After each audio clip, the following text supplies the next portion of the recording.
Hi guys, how we doing? I'm doing fantastic, and I'm even more excited than my average trip to the cinema to review a movie here on Mont TV Movie Reviews. That is because today, it's been what? 15 years since we last saw this character on screen. He's a character which I grew up with, which his first film was in 1981 when I was 6, and I've followed his films avidly through the years, and I'm a huge fan, not only of the actor, Mr. Harrison Ford, but of his marvellous character, yes, the incomparable, the most wonderful archaeologist we all know, Dr. Henry Indiana Jones.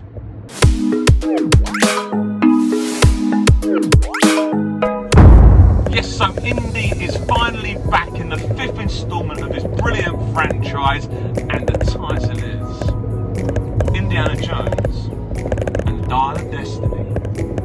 I'm shooting this in the car because I haven't got a lot of time actually before the film starts, so I thought I'd get my little preamble done in the car so I can get straight in and watch this film, where I can give it my instant response movie review and a Mont TV score out of 5.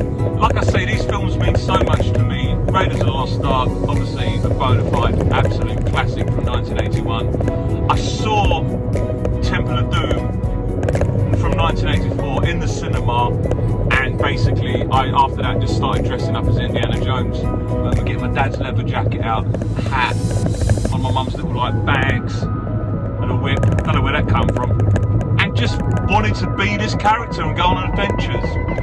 And then we forward to 1989 with The Last Crusade, with obviously wonderful Sean Connery coming in, plays Harrison Ford's dad, and Henry Jones Sr. And my dad, I viewed this on a pirate copy, VHS, from Cyprus, with Cypriot subtitles. That was and I still loved it. And then we fast forward to 2008 with The Kingdom of Crystal Skull. Now obviously this gets a mixed review, although that said, it is the biggest grossing film of the Indiana Jones franchise by over $400 million, but was arguably the one that was criticised the most, although it is getting a little bit of a renaissance with some of the good feeling it has amongst the fans in recent years. Now I finally get round to finally reviewing the 5th instalment of the Indiana Jones franchise, The Dial of Destiny, and the reason I've held back a little bit is because it's had mixed reviews. It's had good reviews, but not a good take at the box office. In fact, it could be on to be the lowest scoring or the lowest grossing Indiana Jones movie at the box office, at the cinema box office.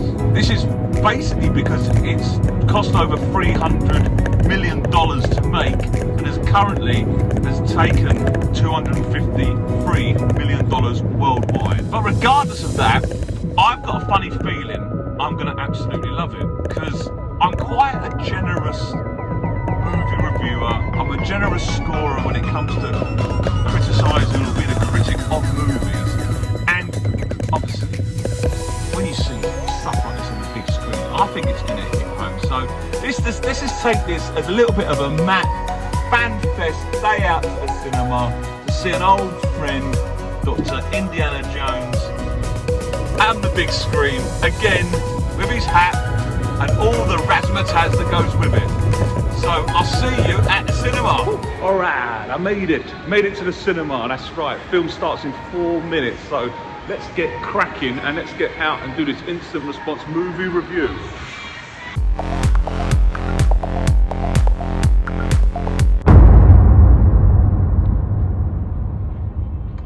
So I've just seen Indiana Jones on the big screen again. Fresh scenes, a new film, The Dial of Destiny. And I tell you what, I'm really pleased I have. Yeah, I mean, I think I was always going to enjoy it. Because I'm just a huge fan of the Indiana Jones movies. But there's also that thing, are they going to get it right? Is it going to go too far?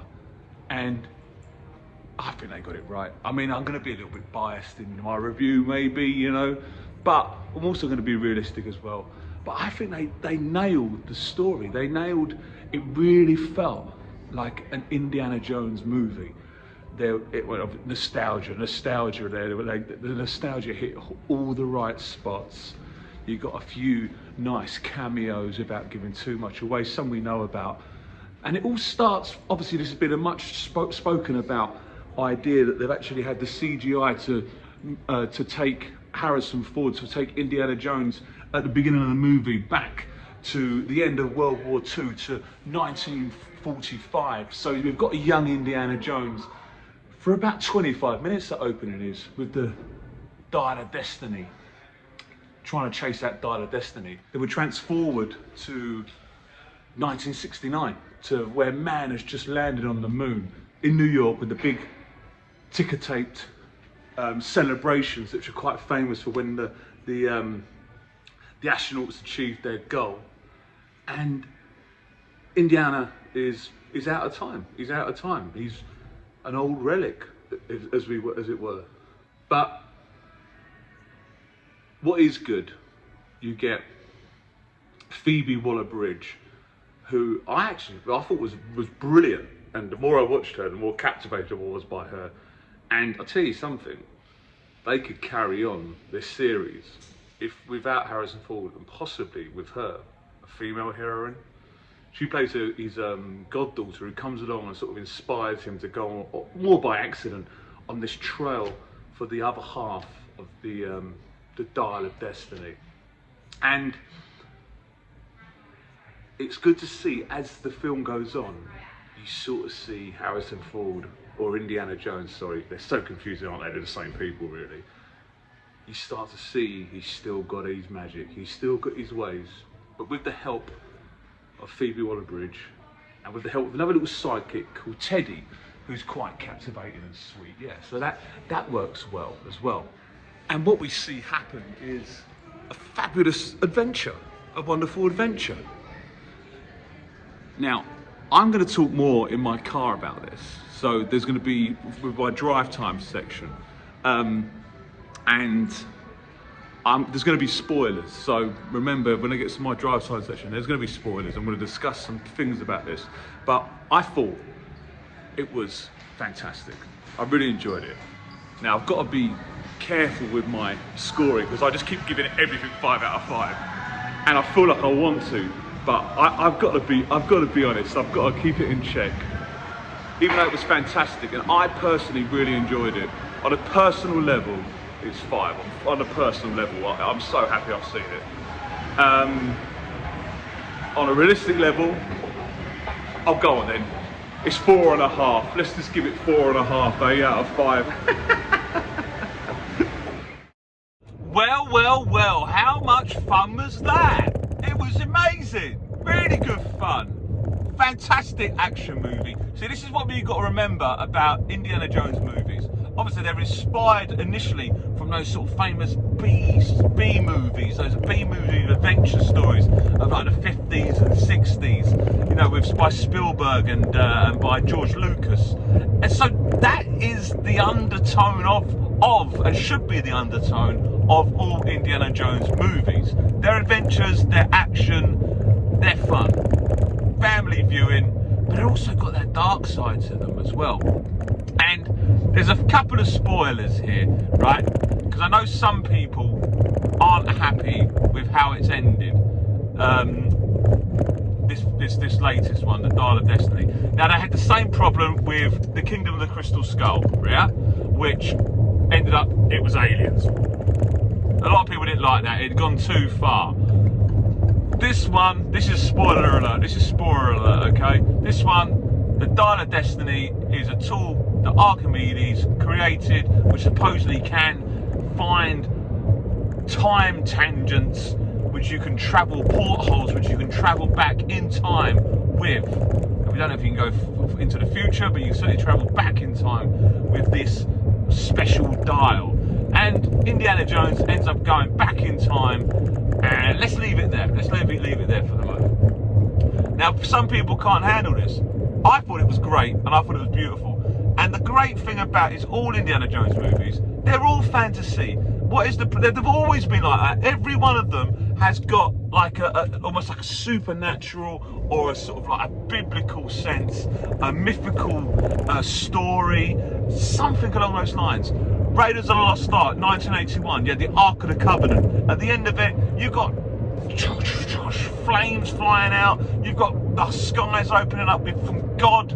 You've got, you know, Moses comes down the Ten Commandments. It's all biblical stuff. It's all magic. It's all spiritual. It's all ghosts. It's all real. No one complains about that ending. Temple of Doom, 1984, which gets a lot of bad hypes in some areas. It's a wonderful adventure film, wonderful action movie, and it's fantastic. What happens? We have the blood of Kali, the Kalima Shaktiri. Pulls his heart out. The heart burns. Looking for the stones, the sacred stones. Yeah, which have magical powers again. They can make the village that they're stolen from, they can make the village turn to dust, no crops. He returns the stone with the children at the end, and it's magic. It works. It's mythical, and it's brilliant, and it's based on legend. They're also based on fact, supposed fact, but no one questioned that. Great movie. Then we get to 1989 with The Last Crusade, with Sean Connery as his dad, Henry Jones Sr., and they're looking for the cup of Christ, the actual cup of Christ. And Indiana actually asked, do you believe it all, Marcus? Do you believe it really exists? Or, you know, hocus pocus, which he says he doesn't believe in, doesn't he, a number of times. And in the end, they end up finding the cup of Christ, which is guarded by one of the brothers who's still alive, one of the knights, who's now 2,000 years old, and he's still there guarding it. And then at the end, it all falls down. Henry Jones Sr., Sean Connery, his dad, has been shot and he's dying. And they pour the water, the holy water onto him. It also gives mortality, doesn't it? Whoever drinks from the cup of Christ becomes immortal. Maybe that's why Indiana Jones survives all these things. But so it's, in a sense, that means that his dad becomes immortal, but he certainly seals up his hole where he's been shot in his body, and no one questions that, no one laughs at that, no one thinks that's rubbish. And then you come to Kingdom of Crystal Skull, 2008, and you have aliens, which obviously everyone thinks is rubbish, but now, well, I actually really enjoyed that movie. I know it didn't go a little bit too far, it was a little bit, wow, this is, and it's the worst of those four, but this one really is a fantastic movie. I really enjoyed it. 4.5 stars I've given it, yeah. I've got to try and rein in my 5 stars, I really have. I just get overwhelmed when I come out, and it was hard to do that for Indiana Jones, I must admit. But my point is, all of the movies are spiritual, are mythical, are magical, are godlike. They're all of this ilk. So why people are complaining that suddenly there's time travel in this one, I don't know. Just relax, sit back and enjoy Indiana Jones in all his glory. It's right up there. It's a great movie. I really enjoyed it. I don't give 4.5 stars for nothing, you know what I mean? And I'd love to see another one. I would.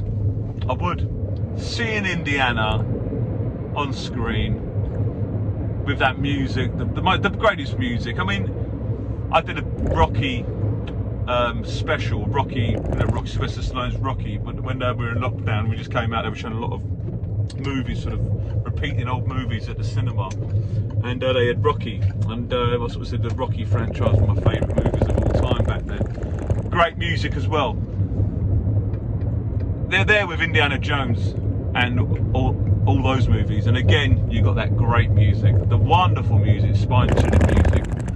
I had a little cry at the end, a proper one, where I had to I had to sit in my seat for a little bit and wait for my eyes to dry. You know, one of those ones. But I wouldn't have changed it for the world. It's fantastic. But this is what going to the cinema is all about. Being alive. People said, well, don't make the movie. Well, I don't want to see this. What? I want to see this before I die. I want to see these movies. I want to go to the big screen and experience these things because they make me feel so good. I really do.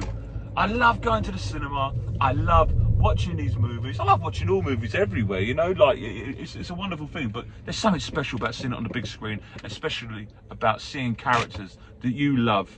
Just keep bringing them. I'd love to see another Indiana Jones movie, so here we go. Anyway, let's put some fuel in the tank, as it were, and keep it here, guys. Remember to subscribe and spread the word. Mont TV movie reviews. Cheers.